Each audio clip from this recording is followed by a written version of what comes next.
Bueno, continuando con la clase de hoy, vamos a empezar con algunos ejercicios de la guía, en particular los primeros. Simplemente como comentario, los temas para el examen parcial se dividen en dos esencialmente, que son distribuciones y estadística descriptiva. Para la parte de distribuciones, una de las cosas más importantes que seguro vendrá un ejercicio de esos en el examen es calcular la función generadora de momentos para alguna de estas distribuciones y a partir de eso calcular su promedio y varianza.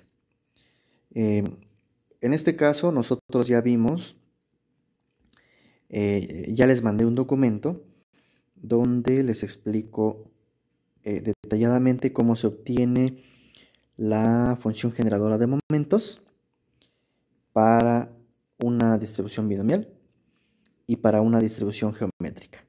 En el video de hoy vamos a ver rápidamente cómo se obtiene para una distribución binomial negativa y para una distribución de Poisson.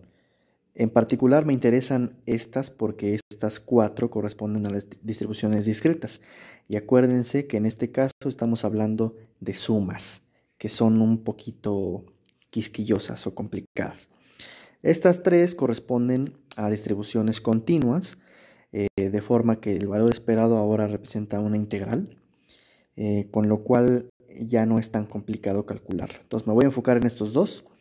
Si hay dudas de cómo calcular alguna de estas, lo podemos ver en la sesión que posiblemente tengamos en directo el próximo martes. Yo les aviso de los detalles. Esto de las derivadas, pues igual simplemente pónganlo en práctica. Una vez obteniendo estas funciones, derívenlas con cuidado, simplifíquenlas de preferencia para calcular la segunda derivada de manera simple y deberían obtener los valores que ya les presenté en las diapositivas de las distribuciones aleatorias. Bueno, vamos a empezar. La primera. Quiero empezar con lo que llamamos distribución binomial negativa. Entonces, primero, distribución binomial negativa. Si recuerdan de sus apuntes o de la presentación, la función masa de probabilidad está dada por la siguiente función. En este caso, la probabilidad de que x tome un valor x minúscula depende también de un parámetro r y se calcula con un coeficiente binomial que está dado por el coeficiente binomial x-1, r-1, por p elevado a la r, por 1 menos p elevado a la x menos r, donde en este caso r toma valores entre 1 e infinito y x toma valores entre r, r más 1, r más 2 es hasta infinito.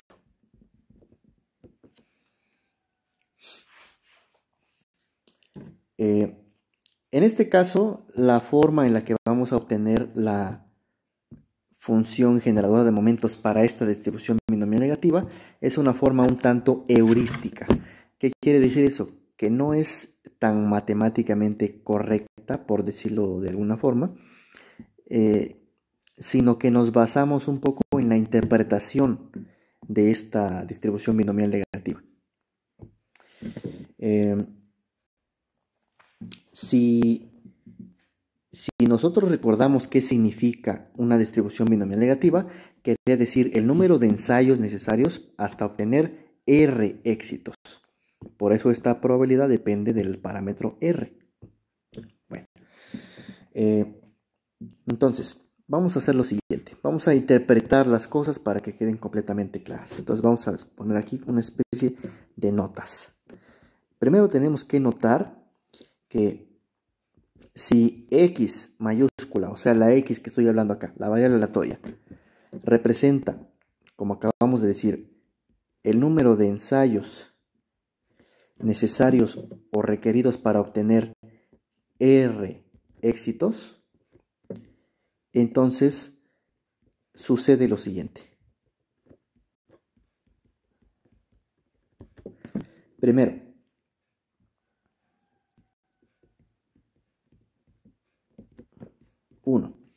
la variable aleatoria x entonces la puedo escribir como una suma de varias variables aleatorias. ¿Cuántas? R variables aleatorias, donde cada una de estas representa lo siguiente. Donde x1 representa el número de ensayos requeridos o número de experimentos requeridos para obtener el primer éxito.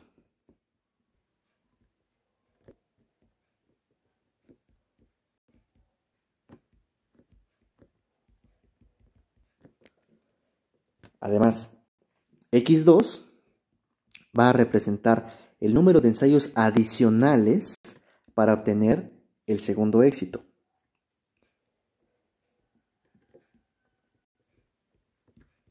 Entonces quedaría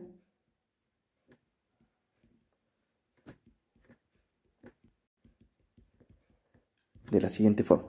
x3, x4, x5, etcétera, sería el número de ensayos adicionales, ya que obtuve los primeros dos éxitos, para obtener el tercer éxito, etcétera. De esa forma, podría yo escribir a la variable aleatoria x, que es el número de ensayos requeridos para obtener r éxitos, como la suma de estas r variables aleatorias. Entonces, lo primero que debe quedar claro es lo siguiente, punto 2. Cada una de estas variables aleatorias tiene un comportamiento geométrico. Recuerden que una variable aleatoria geométrica no es otra cosa que una variable aleatoria que me dice el número de ensayos requeridos para obtener el primer éxito. Entonces, pues de hecho es lo que acabo de escribir aquí. Entonces, x1 es una variable aleatoria geométrica. x2, ya que pasaste por el primer éxito, ¿cuántos necesitas para el segundo éxito? También es una variable aleatoria geométrica con un cierto parámetro p. ¿Okay? Entonces, el segundo punto es que cada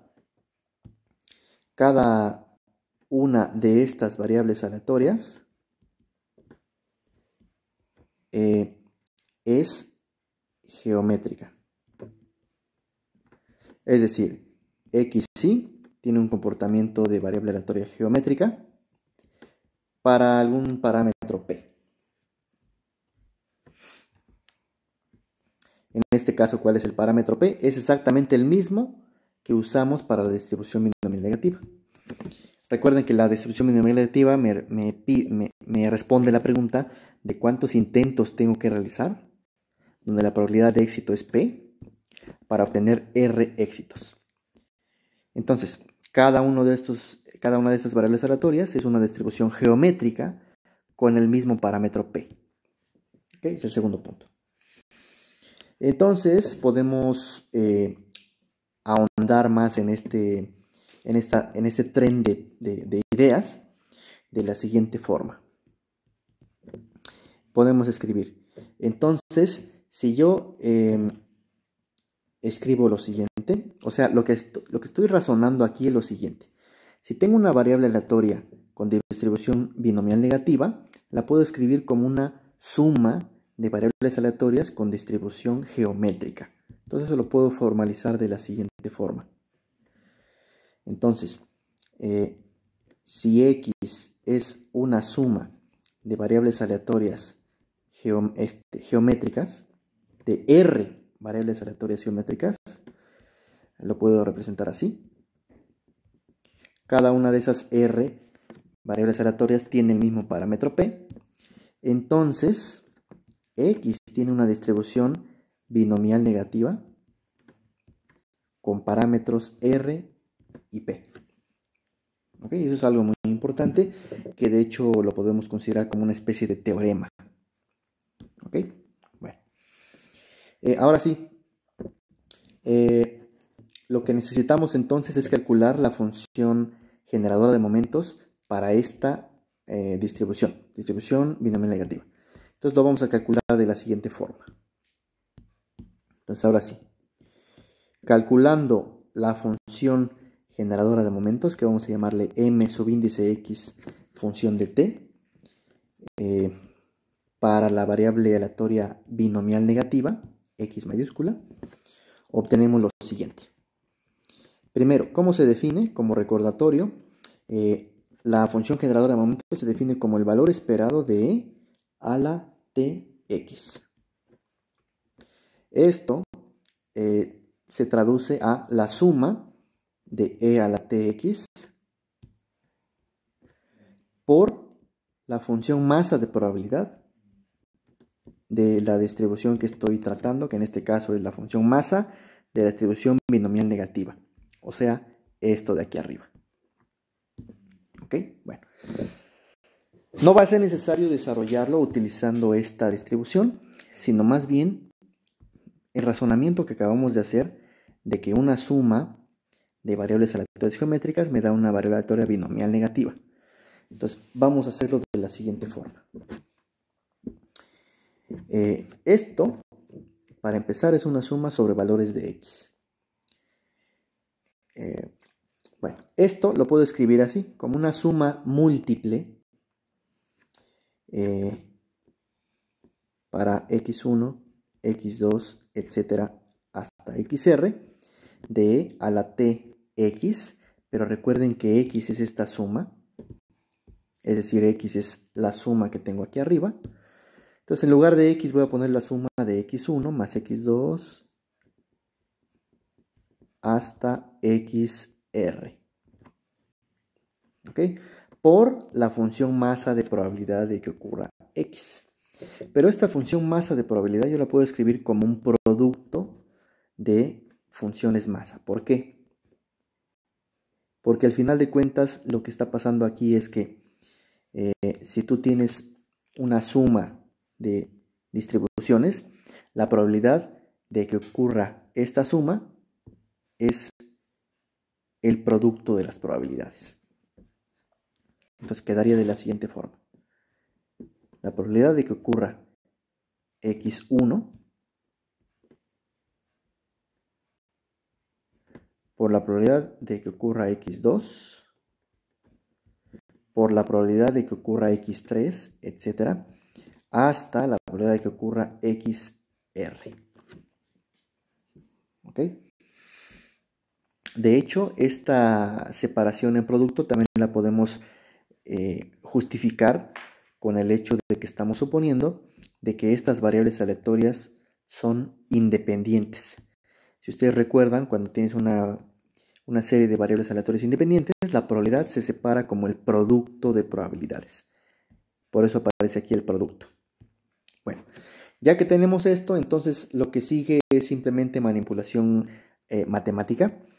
Esta suma múltiple la puedo separar en R sumas. Lo voy a continuar aquí.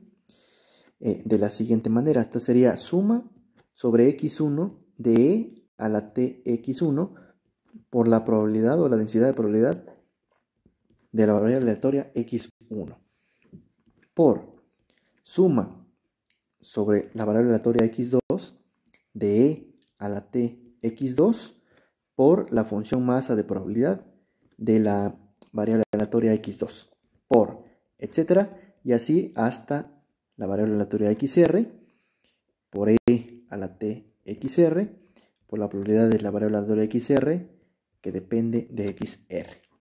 ¿Por qué puedo hacer esto? Porque esta exponencial la puedo separar como un producto. Sería e a la tx1 por e a la tx2 por e a la tx3, etcétera. Y entonces, como estás sumando sobre r variables aleatorias distintas, lo que estás haciendo simplemente es agrupar la suma que contenga solamente a x1 y en esa suma solamente involucras a las cantidades que tengan x1, que es esta, y la densidad de probabilidad de x1, por la suma que solo contiene x2, por la exponencial que solo contiene x2, por la densidad de probabilidad por la función masa de probabilidad que solamente contiene x2, etc. Haciendo esas agrupaciones obtienes este producto de R sumas.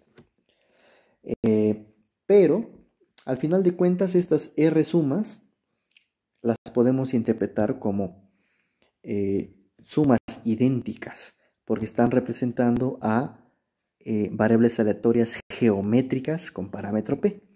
Entonces, cada una de estas en realidad es idéntica. Esta es idéntica a la segunda, es idéntica a la tercera y es idéntica a la última. Es decir, que esto al final de cuentas lo puedo expresar como una suma sobre un x cualquiera de e a la tx por la probabilidad de que suceda x como función de x elevado a la r, porque contengo r sumas.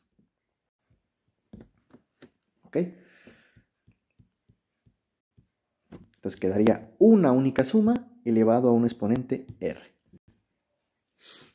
Pero, ¿qué es esto de aquí? Bueno, resulta que esta suma de acá no es otra cosa que el valor esperado de una exponencial para la función masa de probabilidad P, pero esta función masa de probabilidad, si recuerdas, se refiere a una de estas funciones masa de probabilidad. Es decir, una de estas funciones masa de probabilidad, al final de cuentas, representaba la función masa de probabilidad de una de estas variables aleatorias. Es decir, esta función masa de probabilidad que tengo aquí y que tengo acá representa la función masa de probabilidad de una distribución geométrica. Entonces, al final de cuentas, esto corresponde a la función generadora de momentos de una variable aleatoria geométrica. Si tú revisas los apuntes que les mandé, que les subí a Moodle, la función generadora de momentos para una variable aleatoria geométrica corresponde a esta función P, E elevado a la T entre 1 menos P por E elevado a la T. Entonces, al final de cuentas, el resultado que yo estoy buscando, la función generadora de momentos para una binomial negativa, sería esta función elevado a la R. Entonces me queda P por E elevado a la T entre 1 menos P por E elevado a la T, todo elevado a la R. Y ahí terminamos. ¿Okay? Repito, esta es una deducción heurística para obtener la función de distribución, la función generadora de momentos de una variable aleatoria binomial negativa. ¿Ok? Bueno, ya nada más para terminar este segundo video, me gustaría de una vez calcular la función generadora de momentos para una distribución de Poisson. Entonces voy a poner aquí 2. Distribución de Poisson. Si recuerdan de sus apuntes, la función masa de una variable aleatoria con distribución de Poisson con parámetro lambda está dada por lo siguiente. Función masa de probabilidad es probabilidad de que la variable aleatoria x tome el valor x es e elevado a la menos lambda por lambda elevado a la x entre x factorial, donde en este caso x puede tomar valores entre 0 e infinito. Entonces, utilizando esta función masa de probabilidad, puedo calcular la función generadora de momentos para esta función. Entonces, nuevamente, ¿esto qué significa? Significa el valor esperado de e a la tx, es decir, la suma de e a la tx por la probabilidad de que ocurra x, es decir, por esta función. Entonces, lo colocamos.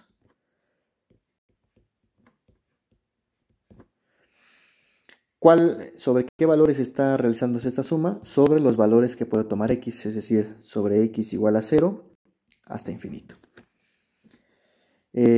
Aquí lo único que necesitamos darnos cuenta es que podemos agrupar estos dos términos y esta exponencial la puedo sacar de la suma. Entonces me quedaría lo siguiente: e a la menos lambda por suma desde x vale 0 hasta infinito de lambda por e a la t, todo esto elevado a la x entre x factorial. Ok, estoy juntando estos dos para que tengan la misma potencia x. Pero resulta que esta suma de aquí no es otra cosa que una exponencial. Voy a poner aquí la nota. Si tú utilizas el desarrollo en serie de Taylor de una exponencial, e elevado a la a no es otra cosa que la suma desde que k vale 0 hasta infinito de a elevado a la k entre k factorial. Es decir, esta suma es exactamente esta misma, pero en lugar de a tienes lambda por e a la t. Es decir, esta suma al final de cuentas es la exponencial de e a la lambda por e a la t.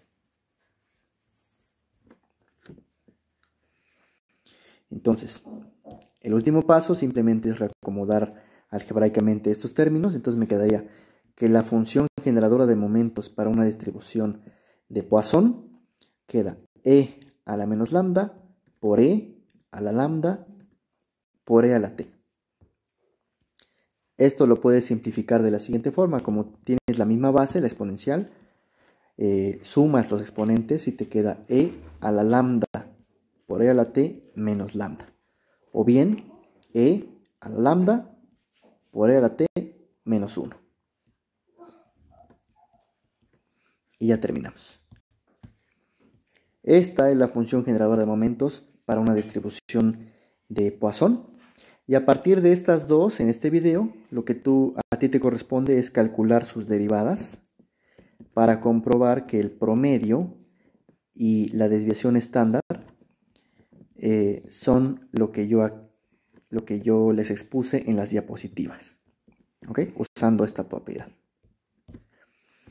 Bueno, hasta aquí termino este video. Cualquier duda me la hacen saber por WhatsApp. Saludos.